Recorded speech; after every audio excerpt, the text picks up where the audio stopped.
further debate, I recognize the member from Beaches East York. Okay. Thank you very much, Madam Speaker. And yes, I just wanted to speak on the issue of time allocation and how I would, I'm not in favor of this, and I would cordially, kindly, compassionately, and caringly ask the government to reconsider. And I know that they're listening so intently right now to my request. But I'm specifically worried about both bills and the whole, pattern of skipping committee. We don't want to get in the habit of that. We want to hear from Ontarians, and we want to take the time and do it right. As I mentioned the other day, I'm not going to sing it for you because I'm not the best singer, but Billy Joel would advise you to do it right, get it right the first time. That's the main thing. So with specifically to regards to Bill 17, which there are decent things in that bill, so I'm giving you a stroke for that. And now for a little bit of a poke. Well, it's just a reminder, actually, not a poke. I'm very worried about the green development standards for all of Ontario. And the other day I listed the municipalities that have them already in existence, and they're working very well, and they are mostly your municipalities, people. So you better be careful when you go to the grocery store this weekend if people know about this. But you can turn it around by ending this time allocation and letting us do the full process and going to committee. But back in the day, if you recall, because things are a blur sometimes here because they go on very quickly, when the green standards first came up last Parliament, not that long ago, you will recall the former Minister of Municipal Affairs and Housing, actually educated himself, enlightened himself, and empowered himself on the green development standards, and he wrote a letter and walked them. The bill was going to kill those standards, but he walked it back and essentially saved them. So that's your own team member and the ministry who did that.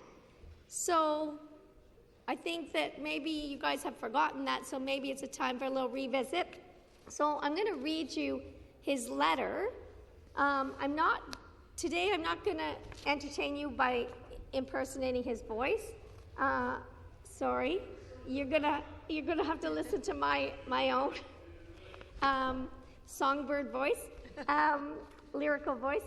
So this is February 28, 2023. RE municipalities with an interest in green standards.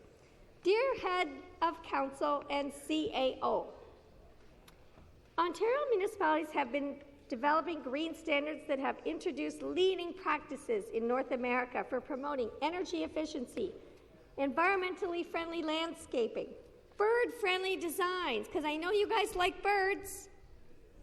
Do they? Especially the Queen's Park hawk, who's watching right now, and other important sustainable design measures. We have heard from municipalities, building owners and occupants, design professionals, and the general public about the importance of these green standards. Wow, this is your own Minister of Municipal Affairs and Housing, your colleague, whom I know you love. The innovative approaches being implemented through the site plan control process will help move Ontario sooner to the goal of net zero emission communities. Woohoo! It was not the intention of the government through Bill 23. Did you hear that? It was not the intention of the government through Bill 23, the More Homes Built Faster Act 2022, to prevent municipalities from using site plan control to promote green standards. One of the objectives was to focus site plan reviews on health and safety issues rather than architectural or decorative landscape details that increase costs and create unnecessary delays. Bill 23 was amended to maintain important Planning Act provisions related to sustainable design of landscape elements and to provide municipalities with the option, many of those municipalities are your beautiful municipalities, to require site plan drawings to show municipal green building construction requirements, because I especially know you want to create good jobs in Ontario, especially the Minister of Labour is thinking about that, and the green economy. So the municipal green building construction requirements that will be authorized by the building code and established by municipal bylaw. The government recognizes the important work being done by municipalities through green standards to encourage green-friendly development and is committed, the government is committed to supporting these efforts. Woo! My eyes are just popping off this page. I can't even believe it. It's heavenly to read this. While the building code already contains high standards for energy and water conservation, more needs to be done. As a first step, the ministry plans to commence discussions in the near term with municipalities, builders, designers, manufacturers, and building officials to develop a new and consistent province-wide approach for municipalities wanting to implement green building standards that are above the minimum requirements in the building code. Wow, isn't that fabulous? The government wants to work with municipalities to enhance the green standards. That is like spectacular. Like I won the lottery hearing that. We plan to work with interested municipalities and other stakeholders on transitioning certain green building standards related to building construction, which are currently being implemented through the site plan process, into the Ontario Building Code. This will be achieved through an interim building code amendment by the summer of 2023.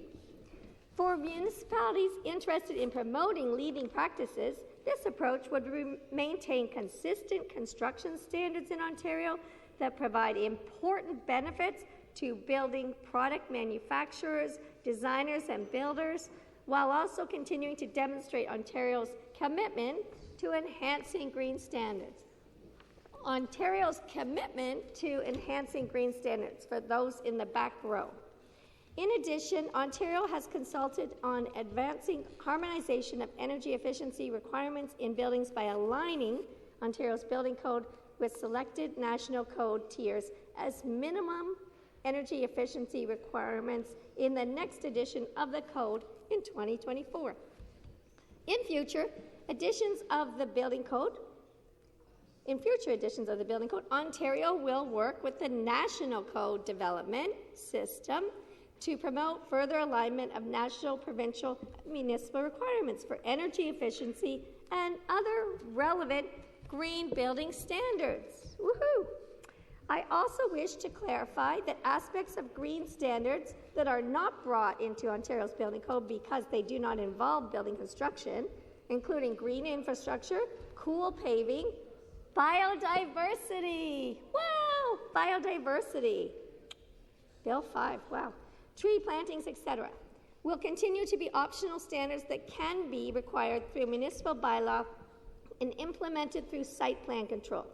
To ensure these matters are understood, the ministry plans to update its online site plan guidance to reflect green building standards early in 2023.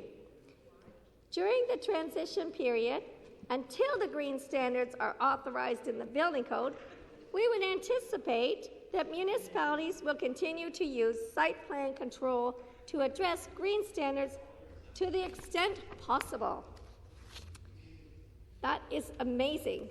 I have asked his director, I'm not sure if I can name the name, so I won't get in trouble with that, director of the Building and Development Branch, to connect with municipal officials on the proposed green standards to be included in the Ontario Building Code.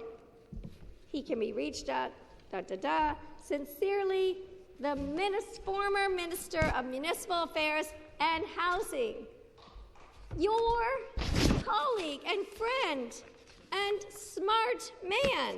Look at, he saved the green standards for everyone, for all of us, for job creation, for energy efficiency, for comfort, for saving your residents, the occupants, money. Win, win, win. Rebuilding the green economy. I love it. And so that was dated, as we said, February 28, 2023, from your own member. So I'm sure you would want to do that again. So you need to take the time. Take a beat. Take a pause. Take a yoga breath, everyone. Let's do tree or something. Tree pose. Not Shavasana yet, but a great yoga breath, and do it right the first time. Go to committee. Go through the proper process as we always do. We like committee. We like to be together. We come up with good things and amendments and whatnot. And I'm sure the parliamentary assistants are listening intently.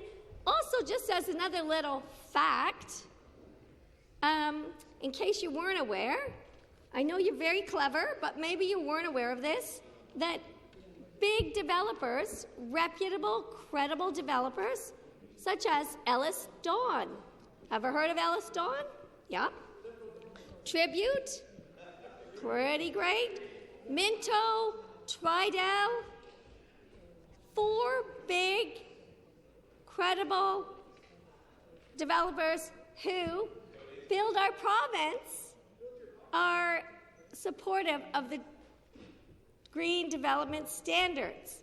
And even, actually, ResCon is supportive of removing parking minimums, which is in the Toronto Green Standards. So, there you have it. You don't even just listen to me, listen to the builders who build our province.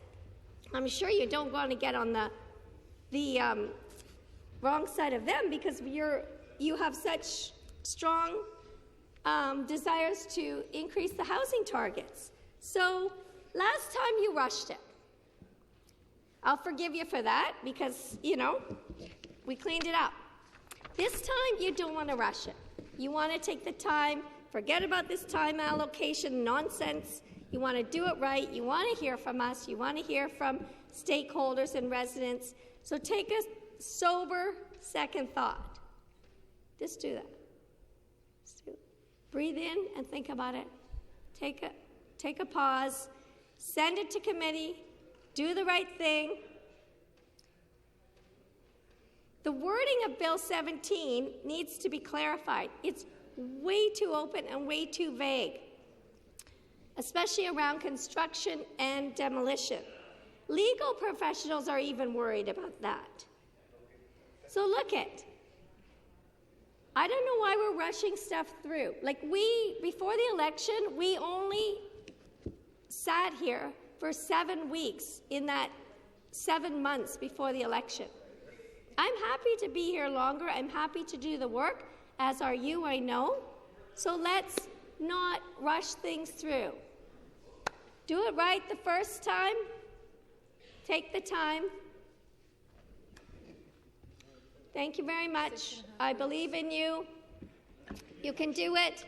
Let's end this time allocation nonsense. Namaste.